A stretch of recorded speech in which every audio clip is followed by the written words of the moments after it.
Rayuela, Julio Cortázar. Capítulo 3.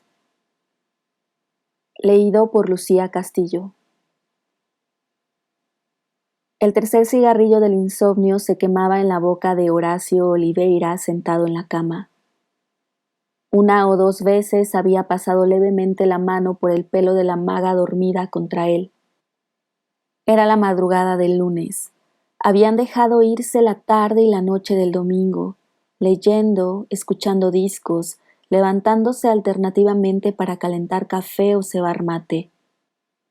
Al final de un cuarteto de Haydn, la maga se había dormido y Oliveira, sin ganas de seguir escuchando, desenchufó el tocadiscos desde la cama. El disco siguió girando unas pocas vueltas, ya sin que ningún sonido brotara del parlante. No sabía por qué, pero esa inercia estúpida lo había hecho pensar en los movimientos aparentemente inútiles de algunos insectos, de algunos niños.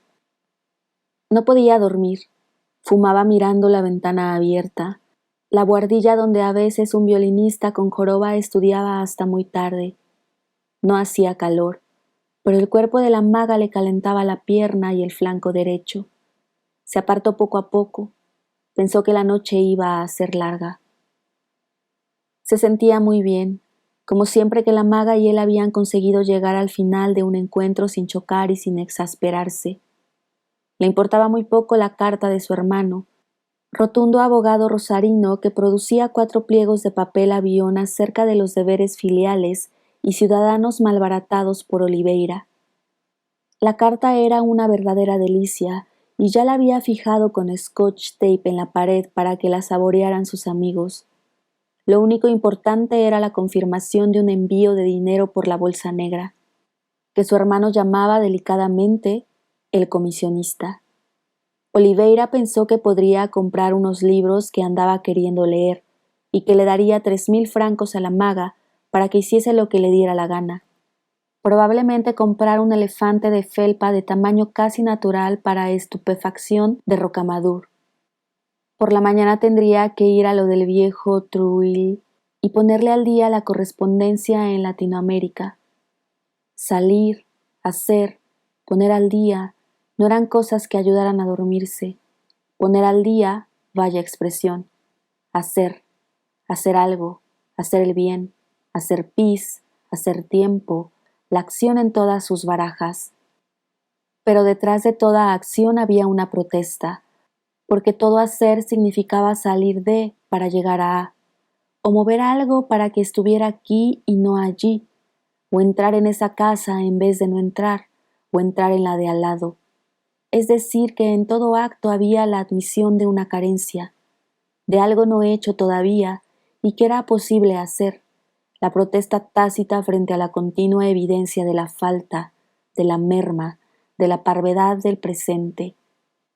Creer que la acción podía colmar, o que la suma de las acciones podía realmente equivaler a una vida digna de este nombre, era una ilusión de moralista.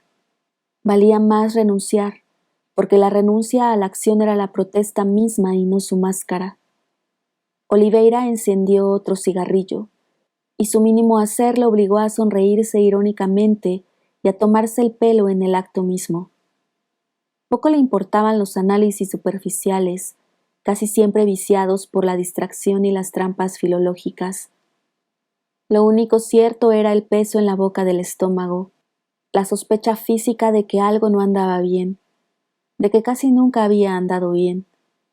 No era ni siquiera un problema, sino haberse negado desde temprano a las mentiras colectivas o a la soledad rencorosa del que se pone a estudiar los isótopos radioactivos o la presidencia de Bartolomé Mitre.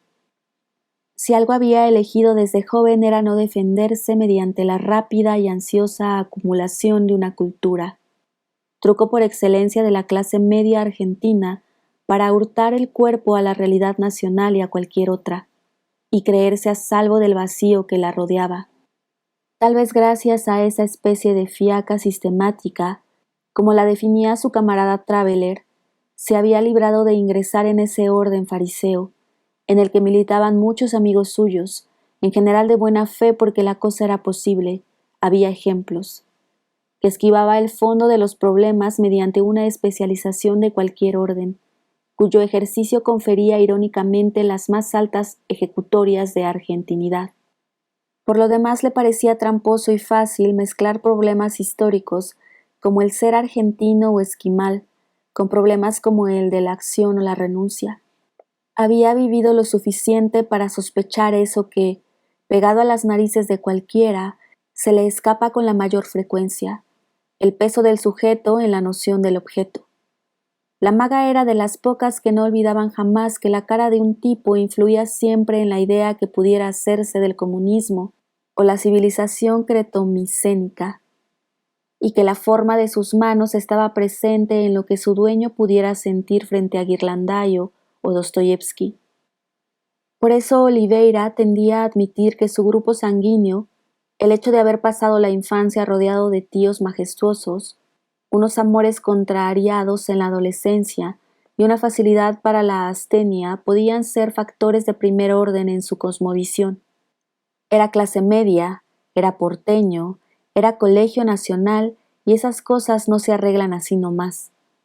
Lo malo estaba en que a fuerza de temer la excesiva localización de los puntos de vista, había terminado por pesar y hasta aceptar demasiado el sí y el no de todo, a mirar desde el fiel los platillos de la balanza. En París todo le era Buenos Aires y viceversa. En lo más ahincado del amor padecía y atacaba la pérdida y el olvido. Actitud perniciosamente cómoda y hasta fácil, a poco que se volviera un reflejo y una técnica. La lucidez terrible del paralítico, la ceguera del atleta perfectamente estúpido. Se empieza a andar por la vida con el paso pachorriento del filósofo y del clochard, reduciendo cada vez más los gestos vitales al mero instinto de conservación, el ejercicio de una conciencia más atenta a no dejarse engañar que a aprender la verdad.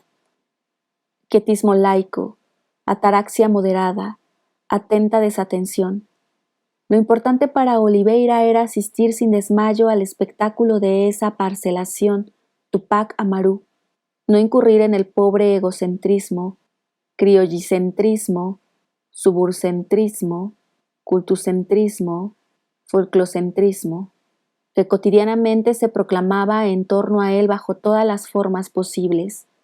A los 10 años, una tarde de tíos y pontificantes homilías histórico-políticas a la sombra de unos paraísos, había manifestado tímidamente su primera reacción contra el tan hispanoítalo argentino, se lo digo yo, acompañado de un puñetazo rotundo que debía servir de ratificación iracunda. Glielo dico yo, se lo digo yo, carajo. Ese yo había alcanzado a pensar Oliveira. ¿Qué valor probatorio tenía? El yo de los grandes. ¿Qué omniscencia conjugaba? A los 15 años se había enterado del solo sé que no sé nada. La cicuta concomitante le había parecido inevitable. No se desafía a la gente en esa forma, se lo digo yo. Más tarde le hizo gracia comprobar cómo en las formas superiores de cultura el peso de las autoridades y las influencias, la confianza que dan las buenas lecturas y la inteligencia, producían también su se lo digo yo, finamente disimulado, incluso para el que lo profería. Ahora se sucedían los siempre he creído, si de algo estoy seguro, es evidente que, casi nunca compensado por una apreciación desapasionada del punto de vista opuesto, como si la especie velara en el individuo para no dejarlo avanzar demasiado por el camino de la tolerancia, la duda inteligente, el vaivén sentimental. En un punto dado nacía el callo, la esclerosis, la definición, o negro o blanco, radical o conservador, homosexual o heterosexual, figurativo o abstracto, San Lorenzo o Boca Juniors, carne o verduras, los negocios o la poesía. Y estaba bien, porque la especie no podía fiarse de tipos como Oliveira. La carta de su hermano era exactamente la expresión de su repulsa. Lo malo de todo esto, pensó, es que desemboca inevitablemente en el animula vagula blandula. ¿Qué hacer? Con esta pregunta empecé a no dormir. Oblomov, cosa facciamo. Las grandes voces de la historia instan a la acción. Hamlet, revenge. ¿Nos vengamos, Hamlet? ¿O tranquilamente chipendel y zapatillas y un buen fuego? El sirio, después de todo, elogió escandalosamente a Marta, es sabido. ¿Das la batalla, Arjuna? No podéis negar los valores, rey indeciso, la lucha por la lucha misma, vivir peligrosamente, pensá en Mario el Epicúreo, en Richard Hillary, en Kio, en T. y Lawrence. Felices los que eligen, los que aceptan ser elegidos, los hermosos héroes, los hermosos santos, los escapistas perfectos. Quizá, ¿por qué no? Pero también podía ser que su punto de vista fuera el de la zorra mirando las uvas, y también podía ser que tuviese razón, pero una razón mezquina y lamentable, una razón de hormiga contra cigarra. Si la lucidez desembocaba en la inacción, no se volvía sospechosa, no encubría una forma particularmente diabólica de ceguera. La estupidez del héroe militar que salta con el polvorín, Cabral soldado heroico cubriéndose de gloria. Insinuaban quizá una supervisión, un instantáneo asomarse a algo absoluto, por fuera de toda conciencia. No se le pide eso a un sargento, frente a lo cual la clarividencia ordinaria, la lucidez de gabinete, de 3 de la mañana en la cama y en mitad de un cigarrillo, eran menos eficaces que las de un topo. Le habló de todo eso la maga, que se había despertado y se acurrucaba contra él maullando soñolienta. La maga abrió los ojos, se quedó pensando. Vos no podrías, dijo. Vos pensás demasiado antes de hacer nada. Parto del principio de que la reflexión debe preceder a la acción, bobalina. Partís del principio, dijo la maga. Qué complicado. Vos sos como un testigo, sos el que va al museo y mira los cuadros. Quiero decir que los cuadros están ahí y vos en el museo, cerca y lejos al mismo tiempo. Yo soy un cuadro, Rocamadour es un cuadro, Etienne es un cuadro, esta pieza es un cuadro. Vos crees que estás en esta pieza, pero no estás. Vos estás mirando la pieza, no estás en la pieza. Esta chica lo dejaría verde a Santo Tomás, dijo Oliveira. ¿Por qué Santo Tomás? Dijo la maga. ¿Ese idiota que quería ver para creer? Sí, querida, dijo Oliveira, pensando que en el fondo la maga había invocado el verdadero santo. Feliz de ella que podía creer sin ver, que formaba cuerpo con la duración, el continuo de la vida. Feliz de ella que estaba dentro de la pieza, que tenía derecho de ciudad en todo lo que tocaba y convivía.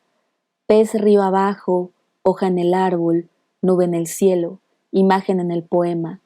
Pez, hoja, nube, imagen. Exactamente eso, a menos que...